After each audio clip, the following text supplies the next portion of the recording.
Председателят на АБВ Георги Първанов представи в Карлово кандидат-президентската двойка на коалицията Калфин президент Ивайло Калфин и професор Любомир Халачев. Време е да изберем личност, която да води България уверено напред, а не да имаме президент, изпълняващ длъжността президент, посочен, назначен от някой друг, дали е от Борисов или от Нинова, няма значение. Който да слуша партийната воля, да слуша и да изпълнява, който да обезличи българската дипломация, какъвто случай имаме към настоящия момент.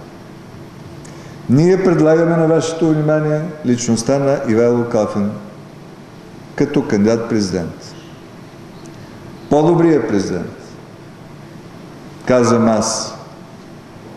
Някъде в медиите, в опорните точки, защото тази кампания сблъсък на опорни точки, тръгна тезата, видите ли, гласуваш за Калфин, получаваш Първанов. Аз допълвам, гласуваш за Калфин, получаваш повече от Първанов. Защото Калфин наистина е блестящ български дипломат. Той и Ирина Бокова. Това е върха, понеже гледам върха от среща. Те са върха на българската дипломация. Те са хората, които могат да решават проблеми. Не са само хората, които знаят по 5-6 езика, които общуват със всеки от колегите си на техния език. Не, те знаят, умеят да намерят дипломатически език и подход, за да решат проблемите. Калфин е решавал безброй такива проблеми. Заедно сме договаряли големия енергиен член с Путин и Лавров. Заедно сме се борили за спасяването на българските медици, осъдени в Ливия. Заедно се спорехме с Ердоган, за да наложим решаването на въпроса с обезщетяването на тракийските бежанци. Все национални проблеми. Няма да се уморя да повтарям един факт, който е особено важен. В момента, без да е евродепутат, Калфин е член на Европейска комисия, на една работна група, комисията Монти, която прави бюджета на Европа за 10 години напред. Какво по-силно, по-убедително признание за един българин от това. Човек, който са му доверили да прави европейския бюджет, който наистина, ето сега бюджетът ще бъде приет, след това идва президента, трябва да го парафира. Трябва да го пусне с указ за държавен вестник. Никой по-добре професионално не може да прочете този бюджет. Да каже, даже на предварителен етап, господа, тук в този проект вие може да направите корекция. Да намерите от тук пари за социални нужди. Оттам да намерите допълнително ресурс за армията. Понеже сега се говори за това армия, сигурност. Първанов посочи, че Калфин е човекът, който може да икономизира дипломацията на България. Президентът върви напред, той не подписва договорите, но той отваря вратите. Дали е с Русия, дали е с Азербайджан, дали е на Балканите или в Западна Европа. Сега няма да спорим по тия въпроси. По наше време това се случваше. Сега при Калфин може да се случи много по-добре. Калфин е един наистина много солиден, утвърден държавник. Каза го преди малко на друга среща. Той е като дялан камък. Поставяте го във външната политика, в икономиката, социалната политика и върши работа по-добре от всеки. Където и да ходя, във всички срещи, по-многобройни, или не толкова, на улицата, на пазара, аз ходя навсякъде. Срещат ме хора, които казват, да, Калфин става в най-голяма степен. И добре, като става, ние какво ще се броиме? Или ще си избираме личност за президент? Ляв или десен да е президента, питат едни партии.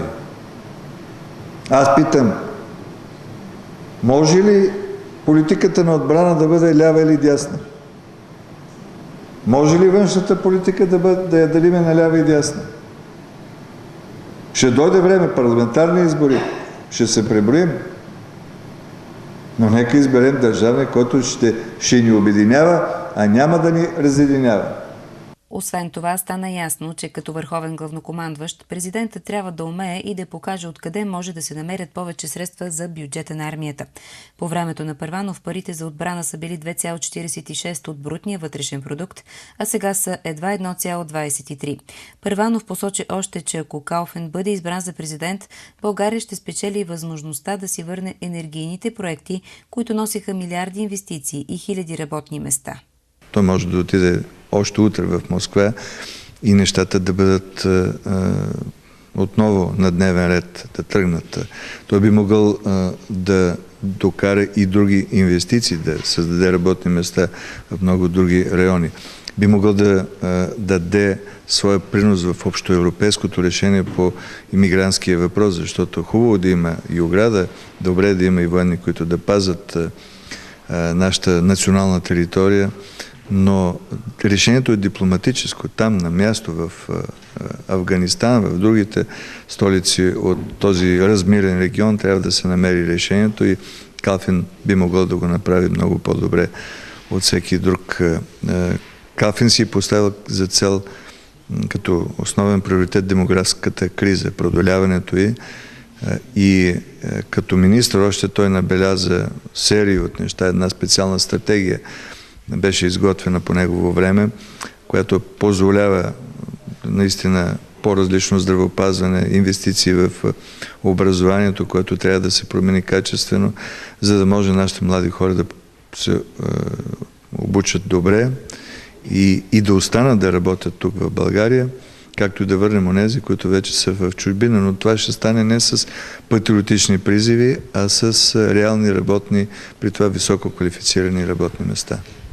И ако ви позволите един такъв въпрос, защо да не изберат хората, госпожа Цачева и господин Румен Радев? Защо не тях? Нашата кампания не е защо не бива да бъдат другите, а защо трябва да бъдем ние. Но все пак, нека да дам няколко аргумента. Първо, вие казахте две имена, които са посочени от господин Борисов, от госпожа Нинова, които са функция на партийна политика, при които президентството би било един придатък, един апендикс на партийната воля, докато господин Калфин е лидер. Него даже трудно го убедихме да се кандидатира, защото той си има реализация в Европа. И разбира се, пак се връщам към онова, с което започнах. Калфин е човек високо подготвен.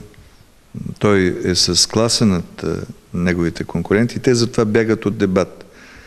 И госпожа Цачева и господин Радев упорито се крият, техните щабове ги крият, да не би някъде да се засекат с Калфин в ефира, да поспорят и да се види кой колко знае, кой колко струва. Много се надявам хората да не гласуват по партийному, да не гласуват на инат негативно, а да направят един разумен и мъдър избор. Кандидатът за президент на коалиция Калфин президент е с номер 15 в интегралната бюлетина. Купуването и продаването на гласове е престъпление.